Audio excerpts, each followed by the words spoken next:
که میدونه پشت این عالم کیه تو خطرناکترین و بحرانی ترین وقت آرامشش رو حفظ میکنه، چون میدونه دست خدا تو این عالم داره کار میکنه، آرامشش رو حفظ میکنه.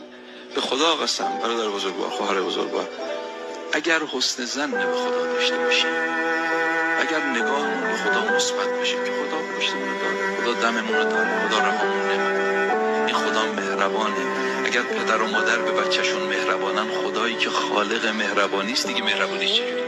اگر ما این نگاه رو داشته باشیم هیچ موقع خدا رو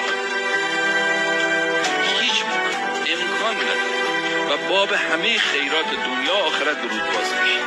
اینو پیغمبر فرمود. پیغمبر فرمود ما من مؤمن، هیچ مؤمنی نیست که الا این که به واسطه حسن ظنش به خدا باب خیرات براش باز میشه.